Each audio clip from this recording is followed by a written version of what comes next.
Gabriel, right? Gabriel? Yeah. Yeah. Oh, you got it figured out. Okay. Yeah. So Gabriel. That's my name. Oh, Dev, yeah. yeah. Mine, Go mine ahead. is Devin, yeah. Who are you? What's your name? My name's Devin, and I've been doing this for about 23 seconds now. So yeah, just wanting to check up with the Philippines. I'm in Thailand, so just wanting to know how things are going there. I heard some stuff. Well, we're having a lot of problems with the Cambodia right now, and it's kind of weird, but the Cambodians want to take credit for everything in Thailand because the Olympics are going to be there in Cambodia, and they don't do anything. Their building isn't even built for the Olympics, and they're showing uh, Thailand, different things in Thailand that they're saying is Cambodian, and Thailand's just kind of saying, you know what, we're not going to put up with this.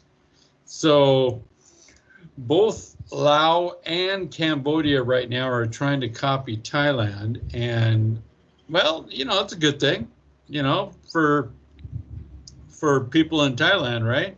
What are they arguing over? By the way, Devin is the host. I am his very privileged guest, Gabriel Atkins.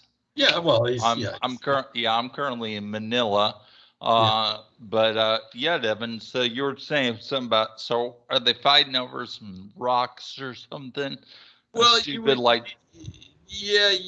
would think so, but no, it's the Olympics, and now it's getting like they're trying to say that they've invented, Muay Thai, because they got this new dance and stuff, and like a Muay Thai thing, and people say it looks like a bunch of monkeys dancing around, and trying to do this come some, I don't know. My wife told me what it was, and I was like, whoa. So and part of it is it's because Chinookville, right? Chinookville down on the coast. Chinookville, Gesundheit. In southern Cambodia, had the Chinese came in and took over Chinookville, basically, and it was a big gambling. It was like Las Vegas down there, and then they just left when the so-called quote virus came, right? Then they all kind of split. Yeah. So yeah, there's kind of bad blood there, but I don't know. The whole thing's kind of crazy. Yeah, it just sounds like a lot of petty crap. When I was a teacher in South Korea for about 5 years, and Korea and Japan, there were some islands that Japan claimed were theirs, and Korea's like, no, they're Korean, and they spent millions of dollars and created movies about these two islands. I think like one or two people actually live on these islands. Couple rocks in the ocean. He's like, what? Come on, seriously. And people would say, no, it's Korean, and they would cut their fingers off. There were incidents of that crap, and it's like, are you guys serious? Come on. It's like a couple rocks in the ocean, and I would bring it up in my class when I was in Korea. I would say, what do you think about this? And the kids, the parents are very, all Koreans were very passionate about it, beating their chests and like, no, that's Korean, blah, and it's like, okay, it was very petty. again, all the foreigners, we'd get together and have a drink or something and roll our eyes collectively. It's like, good God, come on, seriously? A couple of rocks, you're gonna cut your fingers off? Well, Okay. it's kind of funny because we've got a couple of islands here. We got the Andaman Sea on one side, and on the other side, is the like, the Gulf of Thailand, and then it actually, it's a different ocean, right? You got the Andaman Sea, and you got whatever. So off of Champagne, which is it's kind of a really cool place. I've been there a few times. One of my friends has plantations down there, and Nice. and it's funny that this somebody told me about Chicken Island. Okay, there she says, oh, you got to come down. You got to go and stay out at Chicken Island and everything like that. So if you ever look at Chicken Island, if you just pull it up on your computer and look at it, it's actually an island that has like a neck with a chicken head. Oh yeah. Yeah, it's just incredible. So when you're talking about rocks out in the ocean, I don't think Chicken Island is a lot different. It is an island, but I don't think anybody lives there. It's just hilarious. But it's not disputed. It's fully Thai island, right? Yeah. It's actually Thai. Yeah. And you can. I'm sure you could probably. I could probably just row out there and stay there and however long I wanted. As long as I go in and get my visa once every 3 months, right? But there's a lot of islands like that, especially like Indonesia. There's one guy on YouTube that bought an Indonesian island for $14,000. He bought the whole island, and he lives out there. It's called Survival Beast or something like that, and he's out there by him. Well, he's not out there by himself because you can see there's got to be some cameraman out there taking pictures, right? Because he makes this video out there, but incredible place. But you think about it, buying a whole island for 14 grand. And then what do if you get like, you need to go to the hospital, it's a long boat ride, right? But anything serious, I mean, there's no 7-Eleven on the island, that kind of thing. So a lot of people that have grown up today, especially millennials, there's no way they could do that. They couldn't, because if it doesn't have a 7-Eleven, it doesn't have all these things, a mall, whatever, and cell phone coverage, no way, right? Sure. Yeah. Sure. Yeah. No, it's a big issue, and even when I was growing up, I was in the Boy Scouts. Were you ever in the Boy Scouts or no?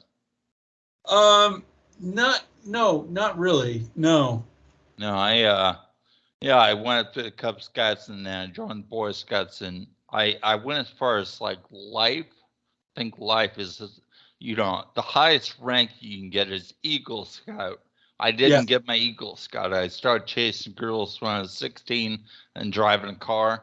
That's just the reality. They always say in Boy Scouts, you definitely want to get your Eagle Scout by the time you're 12 or 13. Because once you turn 16, I mean, theoretically, 18 is cutoff. You cannot get your Eagle Scout rank, past 18. So you have to get your Eagle Scout before you're 18. But the reality is you really have to get it before you're 16. Because once you hit 16, once 16 happens, you start chasing girls, you start having other motivations like driving and stuff like that, getting Right. getting a fast food job or whatever, Yeah. and that's what happened to me. I'm like, I got, well, that and the brain injury that cemented that. I mean, but I was already on a pretty much downhill path of not really pursuing that, because I was 17 when I had a brain injury. And just for the audience again, I had a brain injury when I was 17. I'm 41. I'll be 42 in April, but I'm an old man now. But when I was young, that happened to me. But anyways, like I said, I was 17 at the time when that happened. I was 16 when I got my license and started working at McDonald's, my first first fast food job, and Oh, nice. yeah, I guess so. I don't know. What was your first job? My actually my first job is when I was 6. Yeah, I started picking berries and walnuts and acorns and everything, every summer. And then later on, I did get a job at Heidi's. It was kind of like a little village, and I got to drive their little train around the whole resort and with all the kids and everything. So, that was kind of fun. Yeah. What was your first real job where Uncle Sam started taking your taxes? That's when it's official, huh? Oh, yeah. Uncle Sam, when he starts, well, he was dipping early, but when he started really dipping, yeah, it's when I started working at the nursery that basically right now my brother kind of manages the nursery.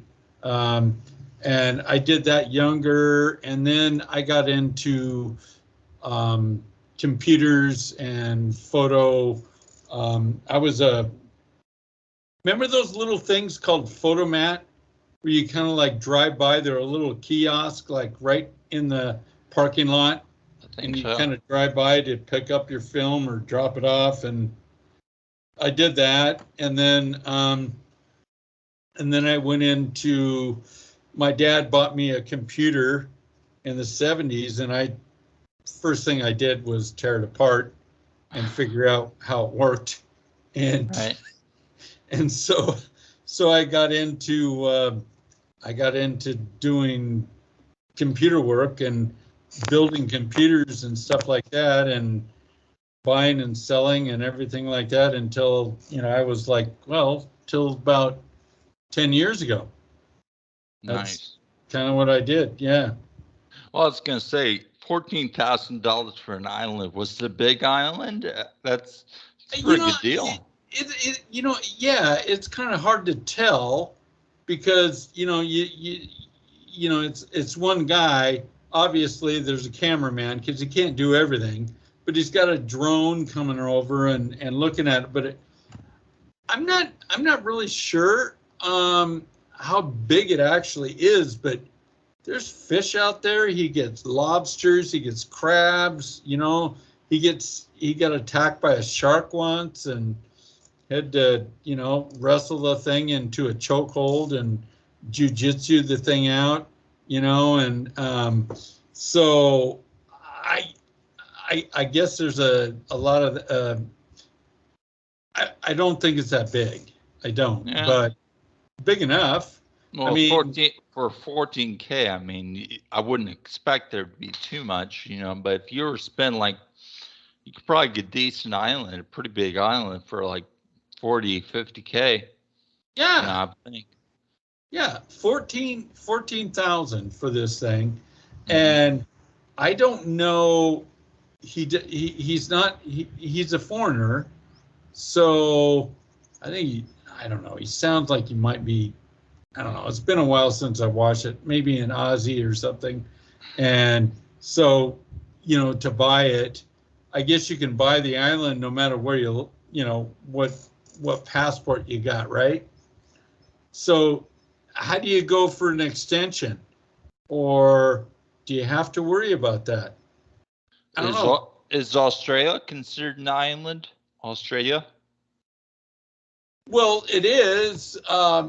It is an island, but I don't know if it's really considered one. Yeah, I would think there's got to be there's got to be it's got to be this big or this small or whatever, and then it's an island, because I mean, shoot, technically everything's an island, I guess. Well, yeah. They're all everything, all surrounded by water, right? Surrounded by water, yeah, for sure. Yeah, but this one's kind of cool because it's Indonesia, which is actually right up above Australia, northern Australia. You're not gonna fall asleep on me, are you? No, I'm just good. I might get me some Mountain Dew actually. I think my guest is falling asleep on me. Nah, don't worry, but I am gonna put my headset. Okay. That I can do that. Yeah. All right. Cool. Just wanted to have the intermission, you can edit that out if you want, or you can leave it in for entertainment purposes. Yeah. Right? I'm gonna leave it in. Yeah, it kind of shows kind of like, like the real game. Well, see, and that's the thing. And I got this really, knock on wood, I got this really awesome Bluetooth headset. It's on the way. Ordered it on Lazada. Do you guys have Lazada in Bangkok, or what do you got? Oh yeah. That's basically all we use. We don't use Alibaba or any of that junk, or Shopee. Yeah, Lazada, pretty much everything. I use Shopee for one or two things. Like one thing I love. This is the kid in me is the kid combined with the adult in me. I love Lego structures. So like growing up as a teenager, I loved making like little model airplanes or little model cars or buildings or whatever. At that time, Lego was extremely expensive. It's still very expensive. Like for example, if you want to buy a Ghostbusters house structure to build out of Legos, that'll set you back. That could set you back like $800, right? But you can buy the cheap Chinese knockoff on Shopee for like $80 or something like that. Yeah. So like 90% off. I'm like, yeah, buddy. They're selling it to me. I'm not touching nothing. They're gonna they'll have it out in court, which they have. I think Lego sued a bunch of people like that, but the cheap knockoffs always come back. They always do. Well, I bought a bunch of those, and the problem is they don't stick together like real Legos. Oh yeah. I mean, when you put them together, it's like they don't fit real tight, and at least that was when I bought some, I don't know, 5 years ago or whatever. There's a really good knockoff company called Le Pen, and I think Lego sued Le Pen and got rid of them. So, but that's the old Chinese proverb, cut a snake's head off, 2 or 3 more will grow back. So if you try to get rid of a knockoff brand, don't be surprised when 2 or 3 pop back up. So sure. Lego can just knock themselves out, suing this one, doing that, dealing with litigation and winning the case, but don't be surprised when 2 or 3 pop up. Okay, so you want to open a Lego business? Is that what you're saying? I could. Yeah. No, it's not for me. I mean, somebody might be passionate about that. I just like playing with things, and I like saving 90% of my money, and sure. And my dad's an engineer, and there's pensions, or not pensions, there's trademarks and stuff like that. And yeah, technically, yeah, they're not Ghostbusters rated or whatever, but I'm not paying $800 for a stupid set.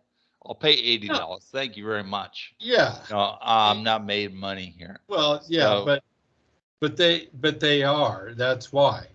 They are, and that's between them, right? I'm just a consumer. If it's listed for sale, I'm gonna buy it.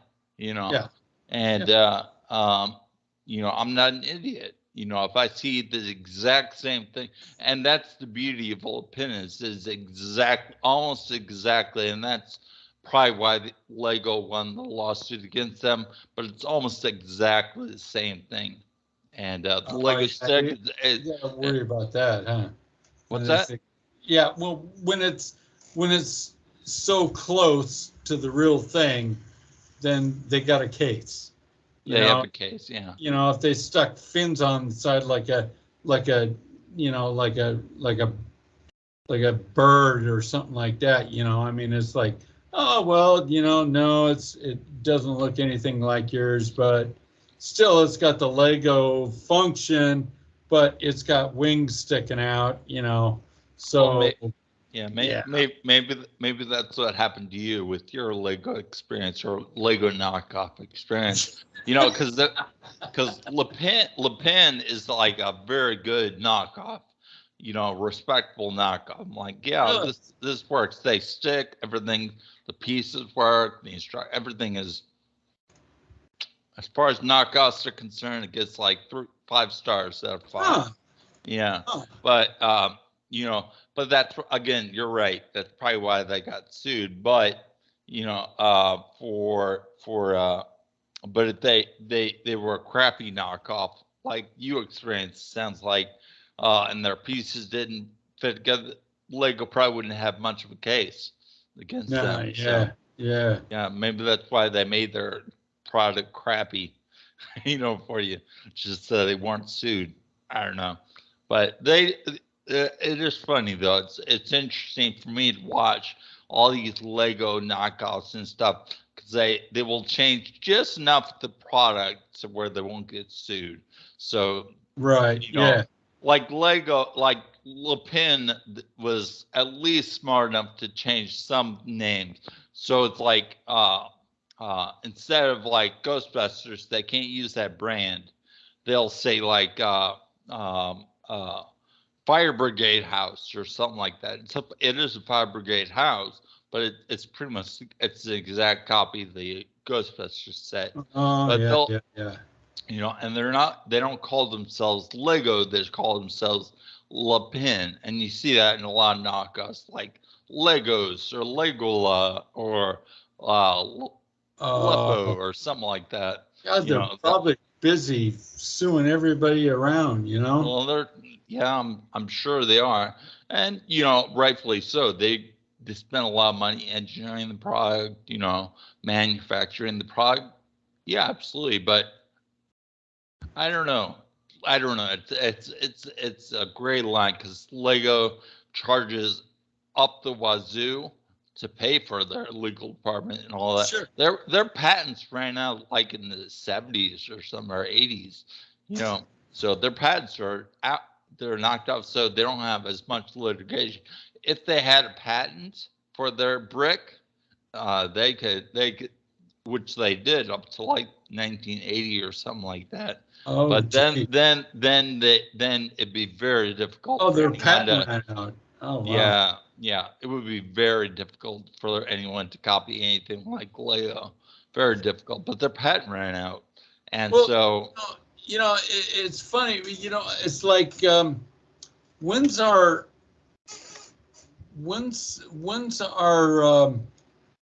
government patent gonna run out? How's that? Well, I mean, you think about it. Why can't we just, people like start just like dropping off, and it's like, well, your patents ran out. It's kind of like term limits, right? Okay, so I was watching stuff this morning, and it's like everybody's fighting with everybody, and it's like, it's like it's one side against the other now, and it's like nothing gets done. And I'm thinking, why don't we just fire them all? Actually, the thing is on the good side, we got a lot of good ones, but we got a lot of jerks too. On the bad side, they're all worthless. There's always there's always a couple of people. I'm with Trump. I'm with Trump on this one. There's always, and I can't. That was the dumbest fight, from my progressive friends. Some of my progressive friends who would say, "Well, Trump's horrible because he said both sides and blah blah blah." I'm like, no, there's always going to be good people on both sides. You have to have that ideology. You have to have that and say, rather, if you want to be a civilized human being in this world, you have to have the idea that, yes, there's good people on both sides. If you're just, hey, my side is awesome and the other side is trash, if that's as far as your philosophy goes, good luck with that. Well, yeah, you got to work together. Then it becomes just like them, Yeah. Yeah. So, hey, can you back up a little bit? I can't. You're kind of, yeah. I want you on the screen a little bit. If you get back a little bit, Yeah. Well, if I go back too far, I'm in the dark, right? Yeah. I'm in the witness protection. Yeah. What's the deal with that? Are you afraid that some Fed is going to see you and start knocking on your door, or? No, like I said, I came back up to the camera, man. So I'm not. I would have stayed. I would have stayed in the shadows, but yeah, it's okay. It's okay. Yeah. So you don't have a lot of light in there, huh? Well, there's a lot of light out back, right? Right. Right. And so I like that scenery as the backdrop, like right. Because that's the trade-off I had to take in my office here. I've been here over 6 years, but I used to have computer, I was looking outside, and that's great from my view, but for people that I was talking to, I just had a blank wall all in the background. So you look like Casper the ghost or something, Yeah, right. Okay. Well, I want to cut this podcast here pretty soon here.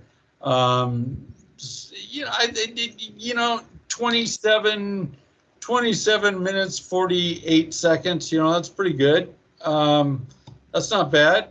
I think we did a little bit better this time. We need to maybe next time just kind of talk a little bit more about weasels that ride motorbikes.